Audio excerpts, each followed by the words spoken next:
नमस्कार दोस्तों, भारत एक सोच देख रहे हैं आप। दोस्तों, उत्तर प्रदेश की राजनीति में एक बड़ा डेवलपमेंट हुआ है। दरअसल पीडीएम एक नया मोर्चा बनाया गया था असदुद्दीन ओवैसी और पल्लवी पटेल की तरफ से। और अब जब उत्तर प्रदेश में उपचुनाव हो रहे हैं तो पीडीएम की तरफ से उम्मीदवार घोषित कर दिए गए हैं। आपको याद होगा दोस्तों, अखिलेश यादव ने एक प्रेस कॉन्फ्रेंस की थी और उसमें कहा था कि बागी विधायकों को हम नहीं छोड़ेंगे, लेकिन पल्लवी पटेल जो हैं वो हमारे पीडीए का हिस्सा हैं, आधी आबादी का हिस्सा है, इसलिए उनको माफ किया। उस समय के बाद ये कहा जा रहा था कि यहां पर अब सब कुछ ठीक है, अखिलेश यादव और पल्लवी पटेल एक साथ एक मंच पर एक बार फिर से दिखाई दे सकते हैं। पल्लवी पटेल जब विधानसभा के अंदर पहुंची तो वहीं बैठी समाजवादी पार्टी के विधायकों के साथ, जहां पर वो बैठा करती थी। लेकिन अब एक नया मोड़ आ गया है। पल्लवी पटेल ने अपनी अलग राह पकड़ ली है और असदुद्दीन ओवैसी के साथ मिलकर उपचुनाव लड़ने जा रही हैं। क्या असर होगा, कितना असर होगा उत्तर प्रदेश की राजनीति पर, यह समझने की कोशिश करेंगे। प्रशांत शुक्ला वरिष्ठ पत्रकार हमारे साथ मौजूद हैं, उनसे बातचीत करेंगे। प्रशांत, अब इस नए डेवलपमेंट को कैसे देखें? हालांकि नया नहीं है, लेकिन किसी को उम्मीद नहीं थी कि पल्लवी पटेल अलग से अपने प्रत्याशी घोषित कर देंगी। देखिए, जब मायावती अपने प्रत्याशी घोषित कर सकती हैं उपचुनाव में, तो पल्लवी पटेल भी कर ही सकती हैं। और उनके साथ असदुद्दीन ओवैसी हैं। और पल्लवी पटेल का पूर्वांचल में अपना थोड़ा बहुत जनाधार है। सुनने में आ रहा है कि 3 सीटों पर उन्होंने अपने कैंडिडेट एक तरीके से, जिसमें से 2 सीटों पर असदुद्दीन ओवैसी के पार्टी लड़ रहे हैं और 1 सीट पर एक और कैंडिडेट हैं, वो चुनाव लड़ रहे हैं। 2 सीटों पर अपना दल कमेरावादी के उम्मीदवार जो है वो चुनाव लड़ेंगे। लेकिन अभी वो कौन सी 2 सीटें होंगी उस पर कैंडिडेट आधिकारिक उसकी सूची नहीं है। सुनने में आ रहा है कि मझवा और फूलपुर सीटें हो सकती हैं। देखिए, पल्लवी पटेल अपने अस्तित्व की लड़ाई लड़ रही है। अपना दल एस की पूरी कर्ता धर्ता अनुप्रिया पटेल हो गई हैं और उन्होंने सीधे तौर पर अपने पिता सोनेलाल पटेल की जो लेगेसी है वो उसको वो आगे बढ़ाने की कोशिश कर रही है। वो ठीक ठाक कर रही हैं। भाई, मोदी सरकार में वो मंत्री हैं, 2 बार से लगातार देखिए आप, वो मंत्री बनी हुई हैं। उनके पति जो हैं वो भी योगी सरकार में मंत्री हैं, तो उनका अपना मामला सेट है। पल्लवी पटेल अपने वजूद की लड़ाई लड़ रही हैं। सिर्फ पल्लवी पटेल अपने ईगो के चक्कर में अपनी ठीक ठाक उठती हुई सियासत पर उन्होंने अपने आप ही ब्रेक लगा दिया।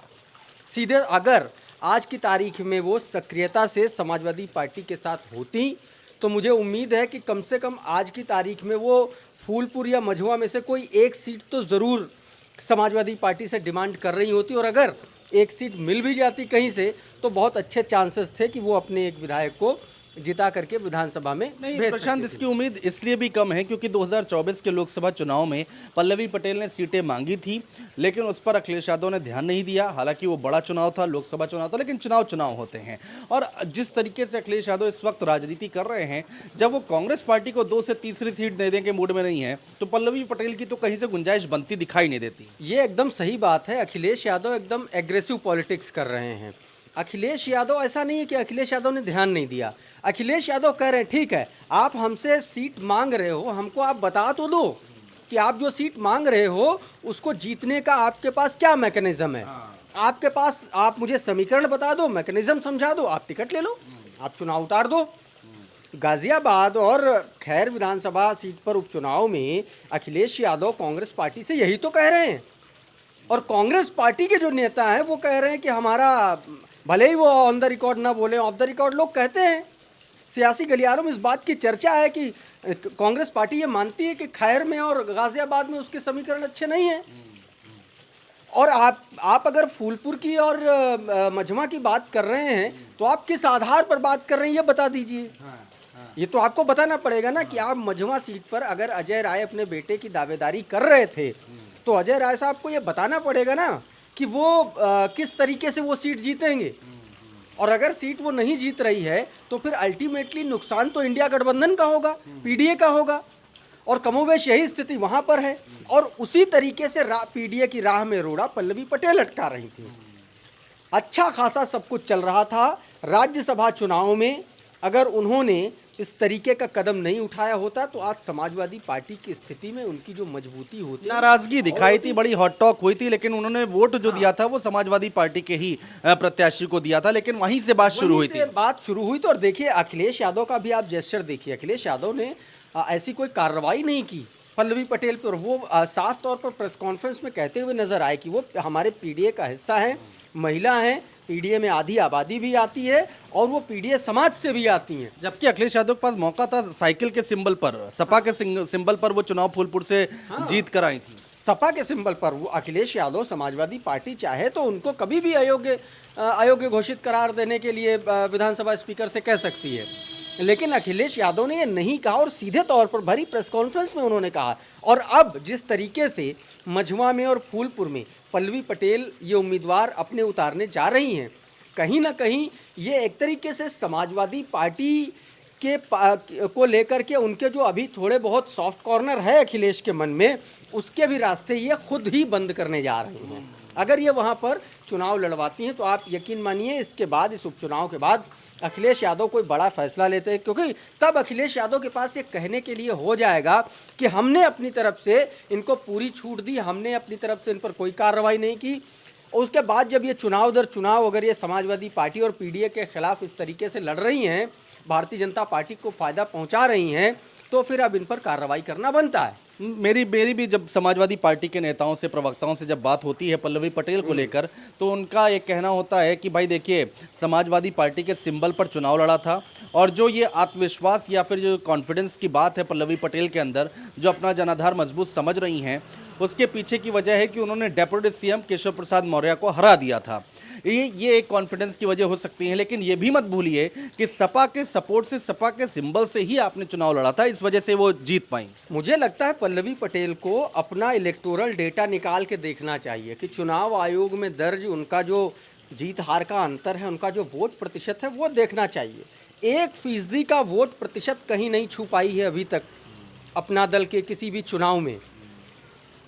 तो अकेले चुनाव लड़के और ओवैसी की AIMIM जो पार्टी है उसके साथ, और इन दोनों ही पार्टियों का कोई वजूद नहीं है। हाँ, मैं इसी पर आ रहा था कि असदुद्दीन ओवैसी चुनाव दर चुनाव यूपी में लड़ते तो ज़रूर हैं, लेकिन कुछ लोग उनको भारतीय जनता पार्टी की बी टीम कहते हैं और इसलिए कहते हैं कि मुस्लिम वोट काट लेते हैं समाजवादी पार्टी का, या फिर उनकी तो खैर हमने देखा है ज़मानत तक का जब्त हुई है उनके प्रत्याशियों की, ज़्यादातर प्रत्याशियों के 2022 के चुनाव में भी हमने देखा।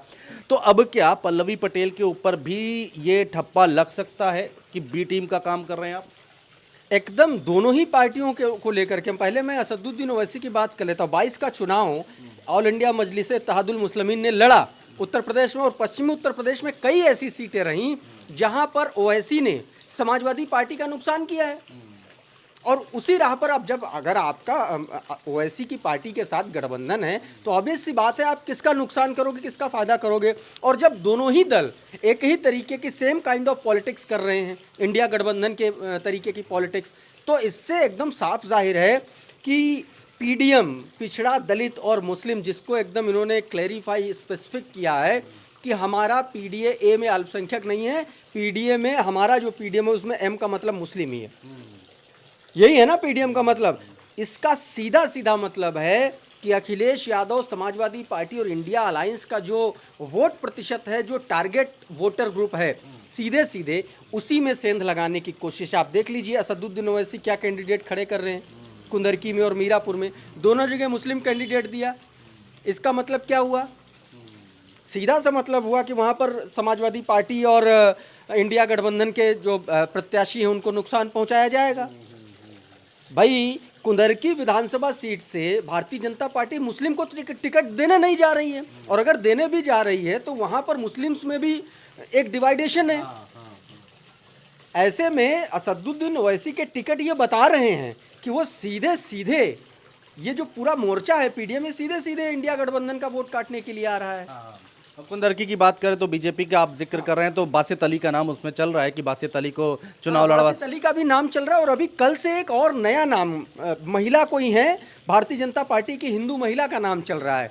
तो ये भी अभी भारतीय जनता पार्टी ने अपने पत्ते उत्तर प्रदेश में नहीं खोले हैं। उम्मीद की जा रही है कि वो शायद आज रात तक या कल दिन में उपचुनाव को लेकर के अपने प्रत्याशियों का ऐलान कर दें, क्योंकि नामांकन दाखिल करने की आखिरी तिथि 25 तारीख है और आज 22 तारीख हो गई मेरे ख्याल से, है ना। तो 2 दिन का वक्त मात्र बचा है। ऐसे में अब मुझे लगता है 24 घंटे के भीतर बीजेपी अपने कैंडिडेट का ऐलान कर देगी, और उसके बाद ये बात साफ हो जाएगी कि किन सीटों पर भारतीय जनता पार्टी के जो कैंडिडेट हैं वो समाजवादी पार्टी के अपेक्षा में कहाँ पर फिट बैठते हैं और पीडीएम के ये जो लोग हैं या फिर बाकी के जो दल हैं वो किसका नफ़ा और किसका नुकसान ऐड या प्लस माइनस कर रहे हैं, ये 24 घंटे के अंदर एकदम साफ। एक सवाल यहाँ पर और उठता है प्रशांत भाई कि अखिलेश यादव तो बड़ा दिल दिखा रहे हैं कि भाई हम कुछ कार्रवाई नहीं करेंगे, लेकिन अब तो देखिए पानी सर से ऊपर होता दिखाई दे रहा है ना।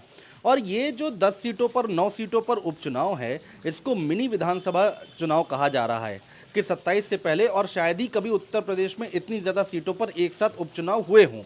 तो ये एक परसेप्शन यहाँ से सेट होगा, और अगर यहाँ से अखिलेश यादव को पलीता लगता है, उनकी उम्मीदों को पलीता लगता है, तो उसके जिम्मेदार कहीं ना कहीं ओवैसी साहब और पल्लवी पटेल भी हो सकते हैं।